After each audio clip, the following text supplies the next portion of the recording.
أسعد الله مساءكم بكل خير في هذا الفضاء من نقاش على مباشر نتحدث فيه إلى ما حدث يوم أمس بالنسبة للمنتخب الجزائري. التعادل أمام منتخب غامبيا ضمن المجموعة الرابعة من التصفيات المؤهلة لكأس أفريقيا المقررة بالكاميرون 2019 بإذن الله. منذ قليل انتهت مباراة البنين والطوغو بالتعادل السلبي 0-0. بالتالي الجزائر متصدرة لهذه المجموعة بأربع نقاط، متبوعة بالبنين أربع نقاط، غامبيا والطوغو بنقطة واحدة. نعود إلى هذا التعادل في غامبيا. البعض يقول بين عودة الروح والرغبة في تحقيق الانتصار مع هذا المدرب، ولكن تواصل الأخطاء على عديد المستويات بالنسبة للدفاع، الوسط، أو ربما حتى الهجوم الذين يبقى أيضا حلقة من حلقة النقص بالنسبة للمنتخب. هل فعلا بالماضي وحد الجزائريين والالتفاف حول هذا المنتخب من جديد بعدما فقد الكثير الرغبة حتى في العودة إلى الواجهة من جديد؟ لكن قبل ذلك أيضا هل بإمكانه أن يعيد المتعة التي كانت قبل سنوات؟ نتحدث حول هذين الموضوعين مع ضيفي الكريمين، لاعب الدولي السابق رضا متام، مساء الخير. مساء الخير. أهلا وسهلا. مساء الخير. وأيضا الحارس الدولي السابق ومدرب الحراس أيضا خالد ديكيماش، مساء الخير. مساء الخير الأخ حكيم.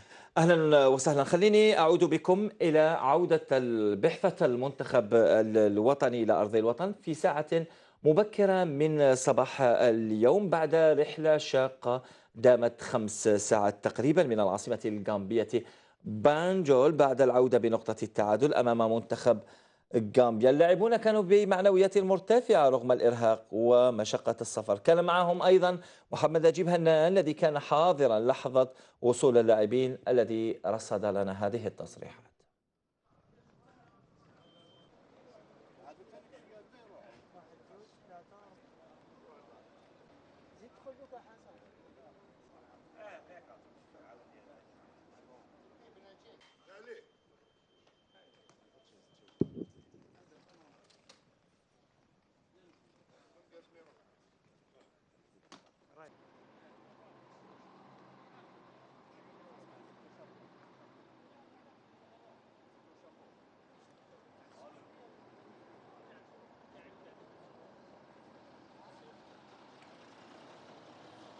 الحمد لله يعني اللي لحقنا بسلام ومعافين الأرض الوطن.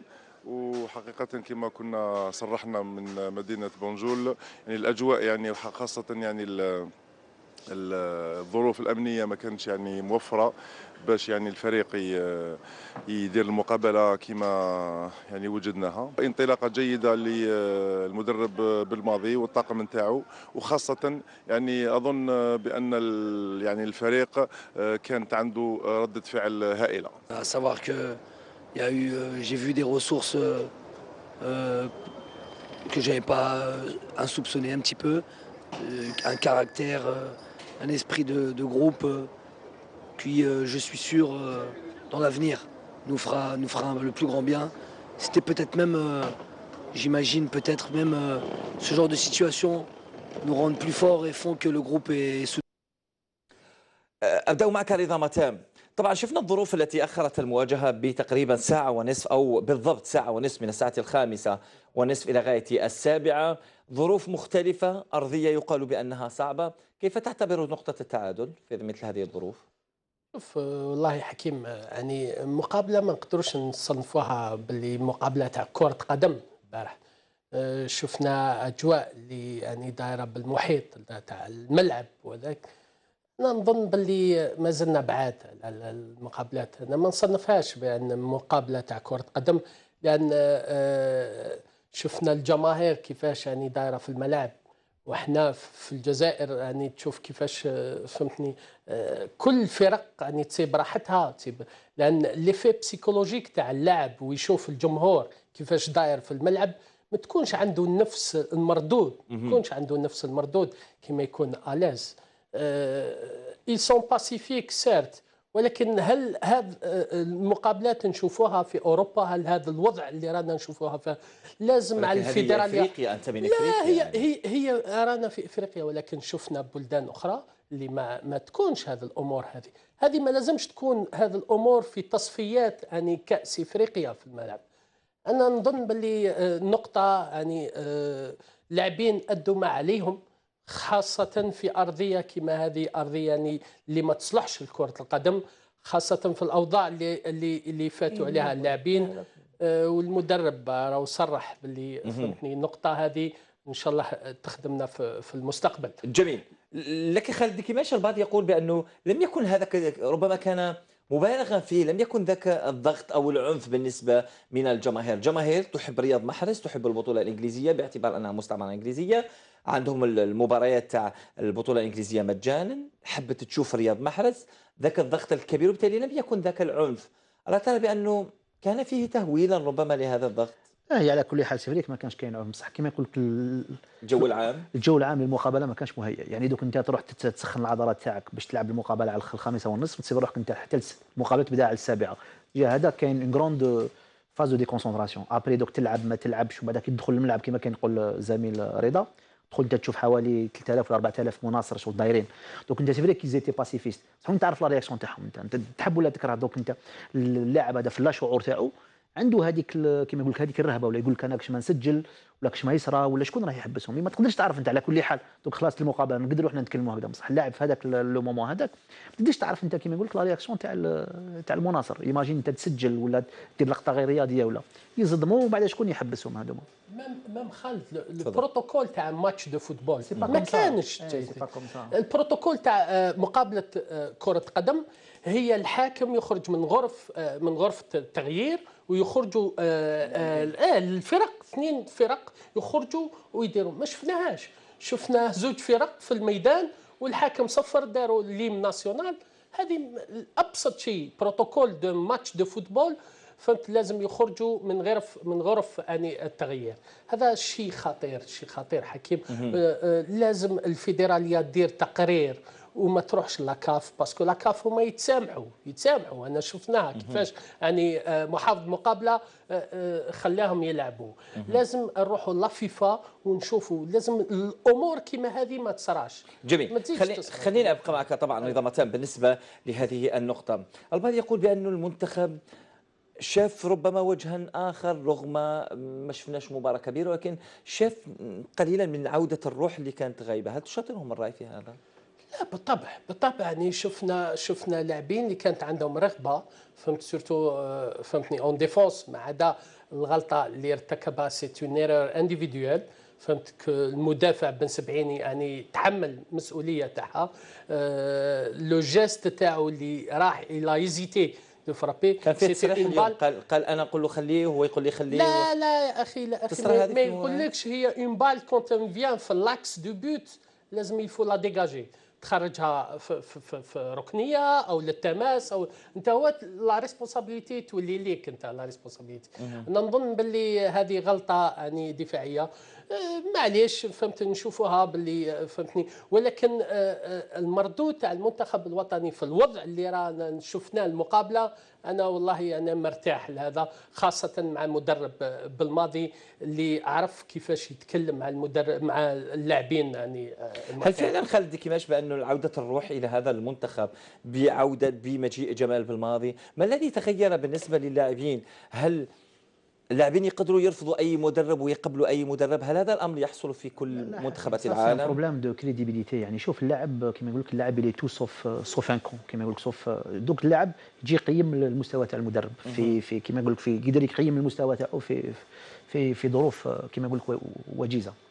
دونك بالماضي كما يقول لك il est sorti de la même école que vous. على المقاطعة صوت الحق ينادي لأذان صلاة المغرب حسب توقيت الجزائر العاصمة وما قربها من مدن. بعد ذلك نستكمل النقاش، ابقوا معنا.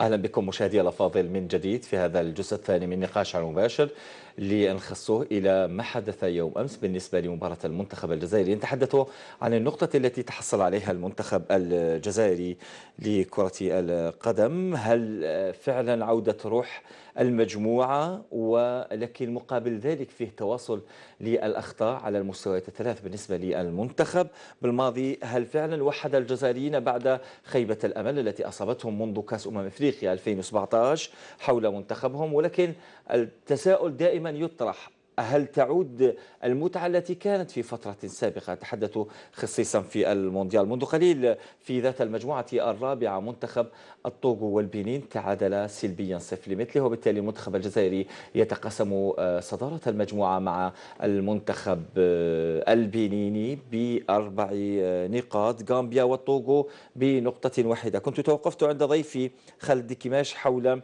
هل فعلا جمال بالماضي تمكن من إعادة ذيك الروح التي كانت غائبة في فترة سابقة، خاصة الانتقادات الموجهة للناخب الوطني السابق. لا اظن ان كما قلت تقول لك حكيم، اظن ان ذهنيه الناخب الوطني الجديد مع ذهنيه اغلب اللاعبين هي نفس الذهنيه، صدير متخرجين من ليكول فرونسيز وتربوا كما نقول لك دون ان انفيرمون كي براتيكمون لو ميم. دونك التواصل اللي يقدر يكون الذهنية الإنسانية ولا الذهنية الرياضية؟ لم أفهم جيدا بالنسبة الذهنيه للذهنية الانسانيه والذهنيه الرياضيه. يعني الذهنيه الانسانيه دوك هو بالماضي يعرف ابري واش يخمم اللاعب هكذا المحترف، كما نقول اللاعب اللي يجي من فرنسا واش يخمم. دونك اوتوماتيكمون يبو انتيسيبي دي شوز، دي شوز. ومام العقليه الرياضيه نفس العقليه، باسكو انت واحد اللي متكون في المدرسه الفرنسيه، هما اللاعبين كاع معظم اللاعبين في الفريق الوطني متكونين في المدرسه الفرنسيه يعني، وبالماضي متكون في المدرسه الفرنسيه.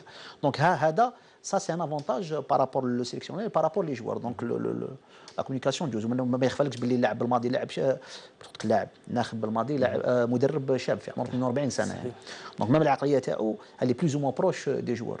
دونك هذا صافي اي بي عنده ثاني شخصيه قويه، واللاعبين كانوا يتبعوا اظن انا ملي كانوا يتبعوا الكونفيرونس دو بريس تاعو وين دافع عليهم وين نحى هذيك العقليه تاع محترف ولاعب محلي. باسكو انت ايماجين دوك انت ان جوار كيجي من الخارج في فرنسا يكونسيديري كوم ايطون ايترونجي، ويجي لبلادو ويقول لك انا نجي نديفوندي على العلم، اللي كونسيديري كوم ايطون ايترونجي اوسي، يقول لك انا وين راهي بلادي. عفوا، هل هذا الامر يعني جميع المدربين الذين تعاقبوا على المنتخب منذ فتره، منذ فايت حليلوزيتش اللي لم تكن معه هذه الامور والمشاكل بالنسبه محلي ومغترب وهذه الامور، هل كل المدربين الذين تعاقبوا ويتحدثوا عن غوركيف الى رايفاز الى جورج ليكانز الى الكاريس الى ماجير، هل كلهم اخطاوا في عدم اعاده اللحمه الى المنتخب بهذه الصوره؟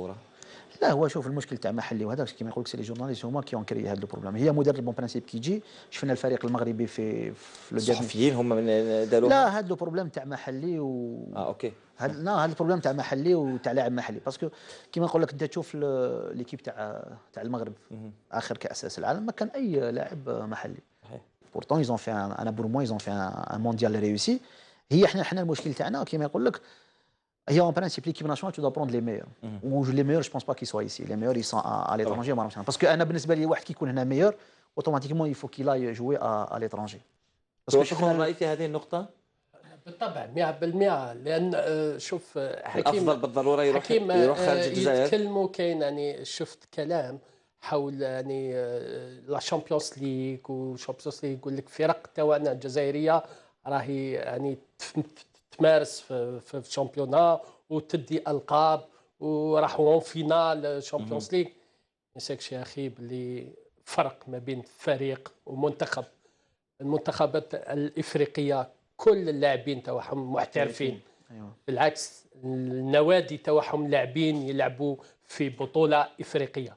هذه ما لازمش نطيحوا في الخطا. هذه يعني قاعده من زمان، هي انه اللاعب اللي يلعب خارج الجزائر هو الافضل اذا ما لا التكوين تاعو احنا اولا وقبل كل شيء ما عندناش مكونين تاع فرق، ما عندناش رؤساء فرق نقولها لك حكيم ما يهتموش بالفئات الصغرى، ولا رئيس راح شاف يعني مقابله تاع فئات صغرى ولا في هذيك. رانا نشوفوا سي ان كونستا اللي رانا نشوفوا فيه وديما نتكلموا عليه، فهمتني. المنظومه الرياضيه تاعنا كامل اون في ديفو كونستا. جميل. انا حبيت سامحني يعني تفضل. طبعا انا حبيت نعرف خصيصا عوده الروح هذه عائده الى جمال بالماضي ام عائده الى هو تنقيه المحيط ام ماذا؟ لانه منذ فتره انا اتحدث على سنوات دائما ما زلنا نتحدث على اللاعبين ما مش يلعبوا بذاك القلب وبذيك الروح اللي كانت. هل فقط جمال بالماضي؟ انا جو بونس كو ليفي بسيكولوجيك تاع يعني باش نجيبوا بالماضي كمدرب يعني ناخب وطني هو اللي مد هذيك الروح، فهمتني، وجلب اللاعبين كل اللاعبين اللي كانوا يعني ما استدعاهمش الناخب يعني الوطني من قبل. هذه اللي دارت اللحمه في المنتخب الوطني.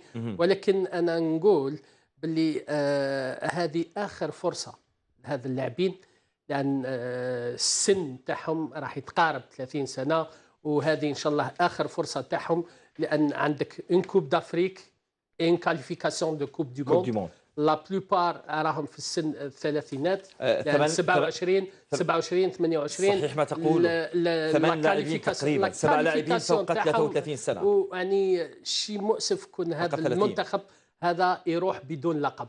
يعني لا كاليتي تكنيك تاع اللاعبين تاعنا هذو، يعني من المؤسف ان يروحوا بدون لقب. ابقى في ذات الموضوع خالد دكيماش، وانه تحدثنا على عوده الروح، على التعادل، ولكن دائما المنتخب لم يكن ذاك المنتخب المقنع بشكل مبهر حتى لا نكون متفائلين بشكل كبير. ما زالت ذات الاخطاء بالنسبه لهذا المنتخب. هل المشكل وان الظروف المحيطه بهذا المنتخب، مجيء مدرب لديه حصتين تدريبيتين فقط، والظروف بالنسبه للارضيه واجتياح الانصار، يمكن قياس هذا تختفر على الاداء؟ تفضل حكيم. اخر مقابله اللي كان خاضها الفريق الوطني كانت ضد من؟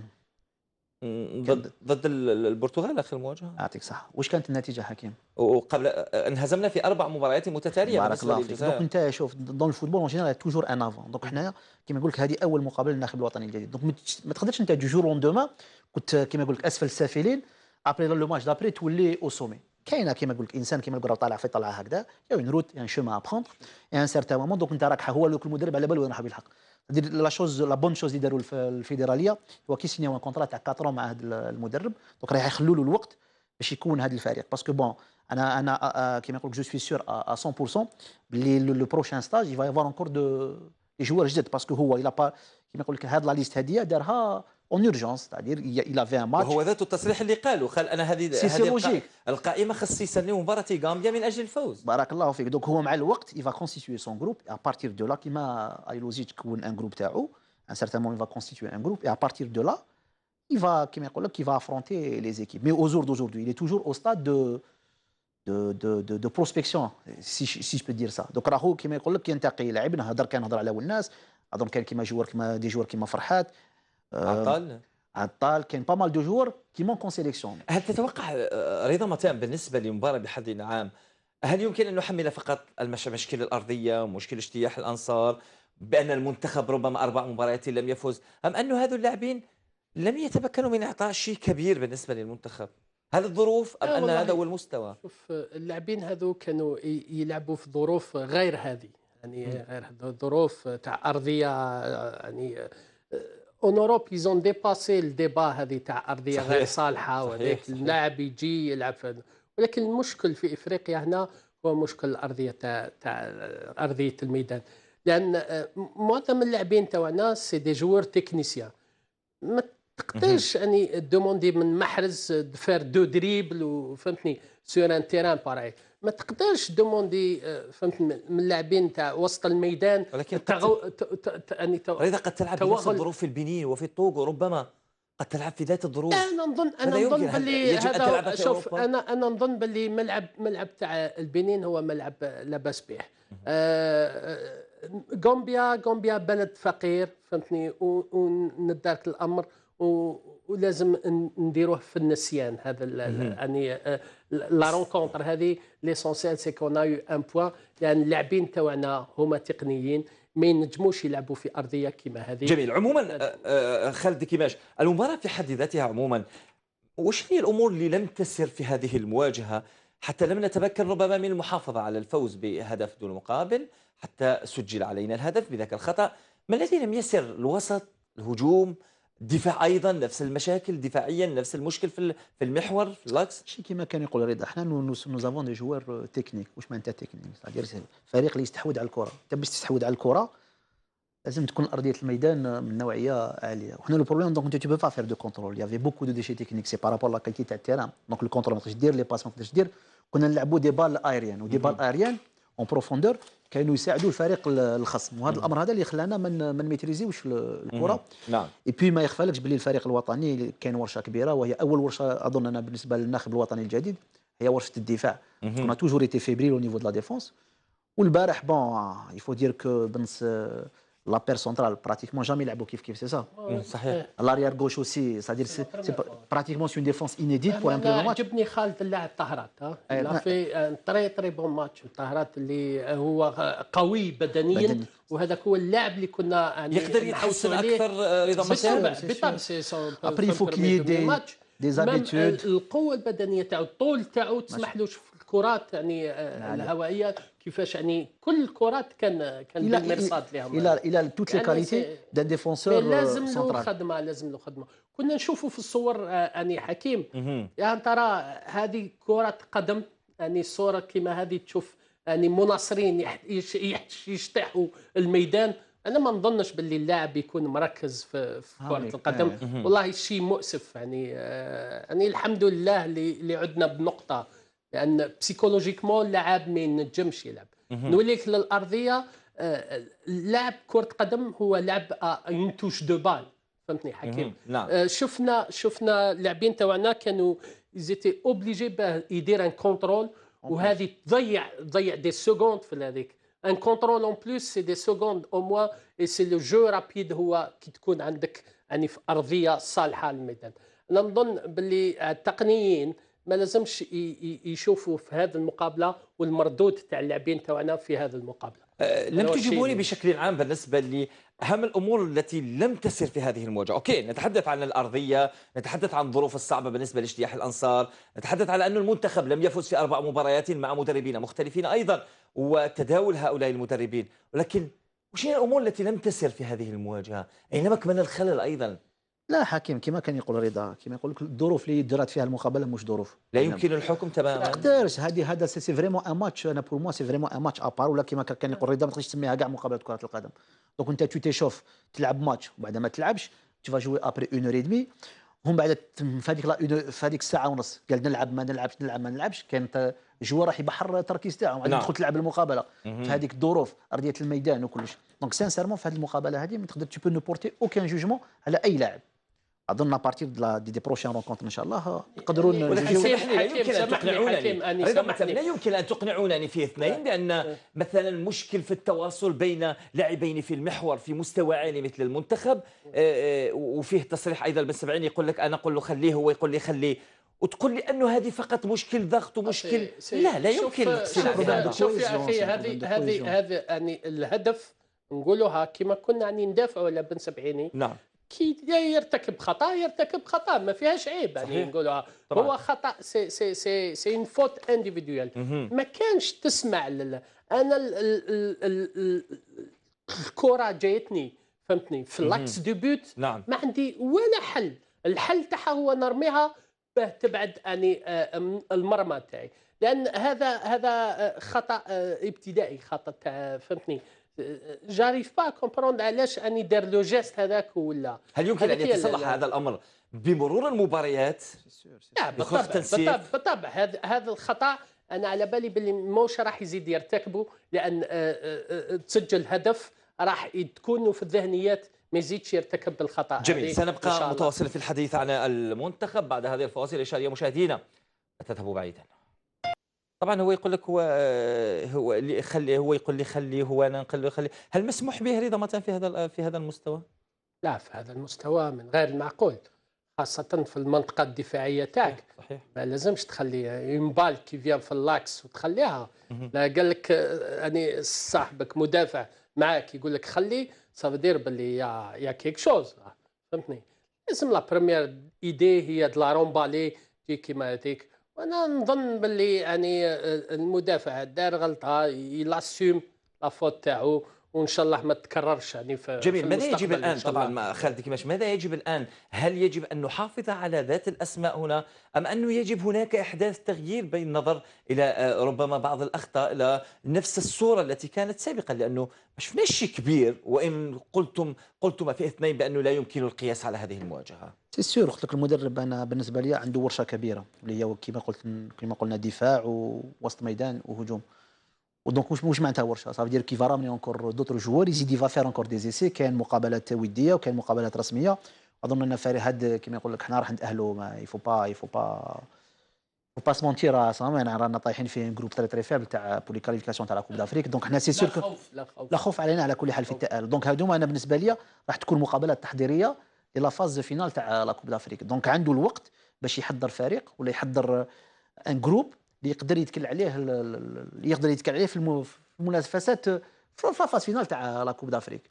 واش معناتها تحضير فريق؟ يعني افوار اون اسيس ديفونسيف اسي، باسكو دوك انت تروح نابورت كل فريق عالمي نقول لك شكون لي ديفونسور تاع فرنسا معروفين، ديفونسور تاع صحيح. هادوما سا افيك لو طون tu peux constituer ta meilleure défense. حنا ثاني هذاك واش يلزم لنا على كل حال. توافقوا الرأي في هذا؟ هو هذا مثلا؟ هو الناخب الوطني راهو يعني ويشوف المركوبه الدفاعيه كيفاش لازم لنا دي جوار اللي يلعبوا مع بعضهم يعني بلي ماتش تو يفرون. هذا هو الشيء اللي راهو يشوف فيه بالماضي. ان شاء الله في المستقبل نظن باللي يعني المركوبه الدفاعيه راح تتحسن ان شاء الله مع المدرب هذا. اذا بالنسبه عفوا تفضل. وانا كاين شيء يعني اخر او نعم. شيء تري امبورطون حكيم. نعم.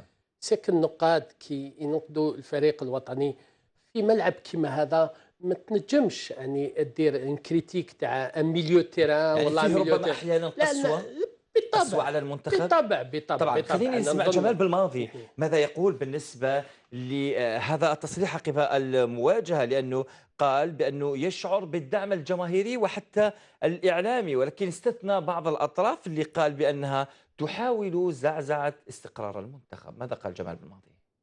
Donc, il est venu avec l'intention de gagner les trois points du match. On n'est pas complètement satisfait du résultat.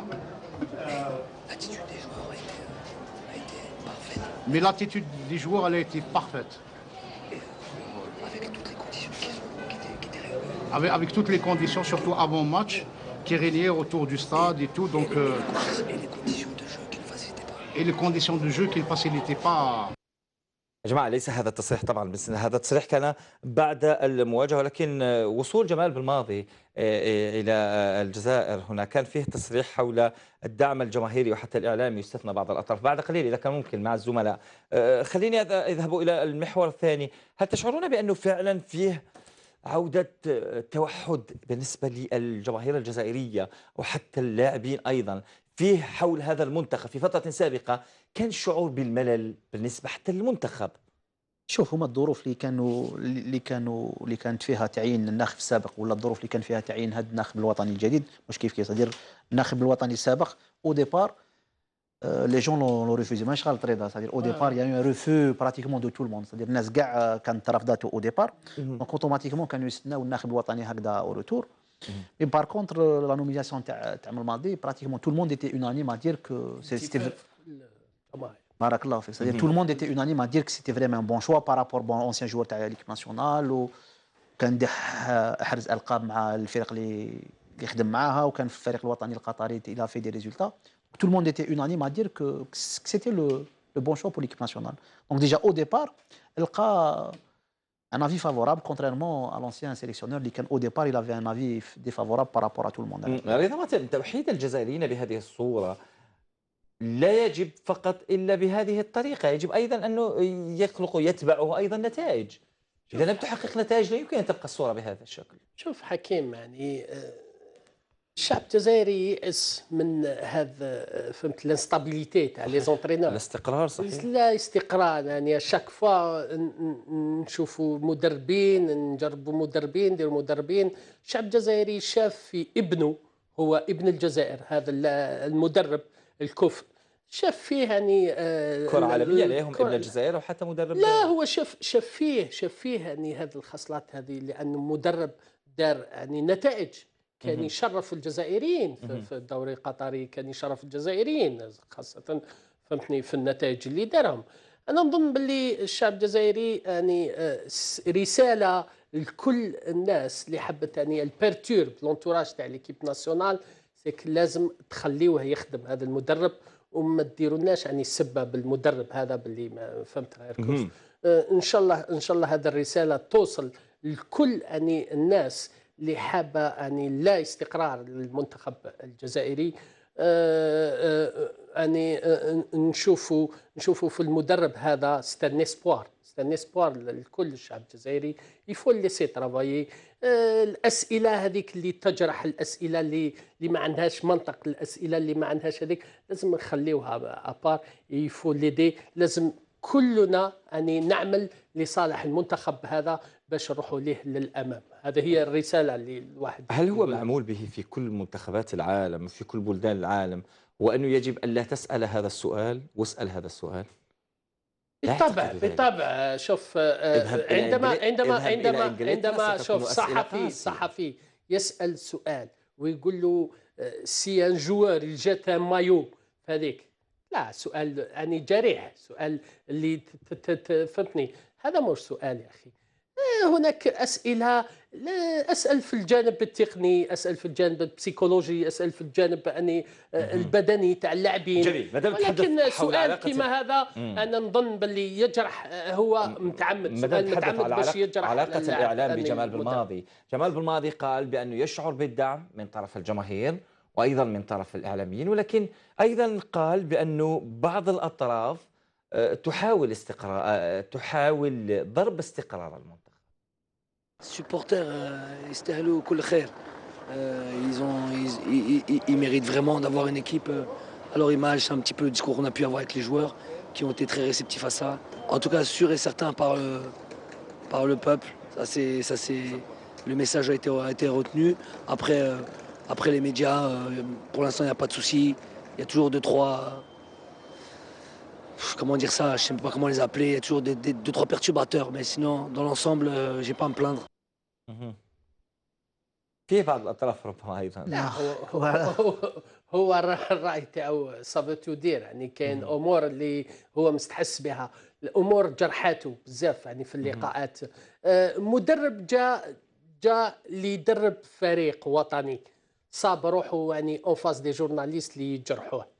هذا الشيء مش مليح، يعني شيء اللي نتاسف عليه كثير، خاصة كي تجي بعض الصحفيين. ولكن في الأغلبية ربما داعمة. لا كما كان يقول هو إلى بارلي دو ولا تروا بيرسون يشعر بهذا الأمر. على كل مهم حال جدا لأي مدرب أن تشعر بأنه فيه ناس وراءك، مهم جدا. بيان سور سي سور كما كان يقول رضا، هذا وليد الجزائر وهذا راهو جزائري وهذا فخر لينا دافوار نونترينور هكا اللي راح يقود الفريق الوطني. سا سي ان بلوس بور نو.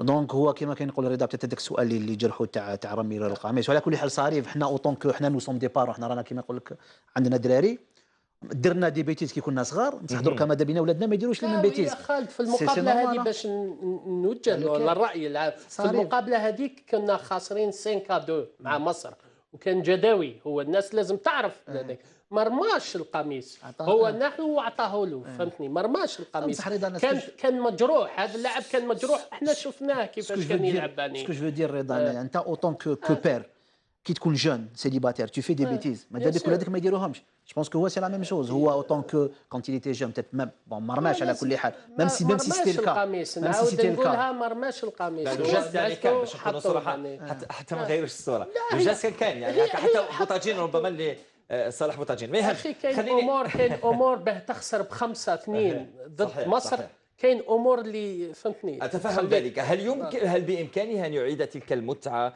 وذيك اللحمه طبعا بالنسبه لهذا المنتخب؟ وزير الشباب والرياضه محمد حطاب، حتى نسمع ما يقوله، قال بانه المنتخب وبلاعبين هكذا قال ينشطون في اكبر النوادي الاوروبيه وطاقم فني محترم بامكانه تحقيق حلم الجماهير الجزائريه والعوده الى الواجهه. ماذا يعني وزير الشباب والرياضه بهذا التصريح؟ بالتغييرات التي جاءت على مستوى الطاقم الفني وايضا حتى على مستوى التشكيله، نتمنى انه الفريق الوطني اللي كان دائما يصنع الافراح يعاود يصنع الافراح فيما يخص هذه الرياضه وللشعب الجزائري، انها رياضه شعبيه. رياضه كره القدم اليوم اصبحت ظاهره اجتماعيه، والفريق الوطني عنده مؤهلات كبيره من حيث الجانب الفردي، من حيث اللاعبين اللي راهم في اكبر الدول على مستوى الاوروبي وعلى مستوى العالم. بامكاننا ان نحلم، فيه مؤشرات تاخير بمرافقه ونحضنوا هذا الفريق. طبعا خالد كيماش الوزير يقول بانه بهؤلاء اللاعبين بهذا الطاقم يمكن ان يعود المنتخب الى الواجهه. هل يمكن في ظل كل ما عاشه المنتخب في فترة سابقة، لا استقرار لا إداري ولا فني، يمكن أن يتغير هذا الأمر؟ لا سي سور دوك عندنا بيريود. وكيف أيضا؟ هذا نحب كيف. الوقت حكيم.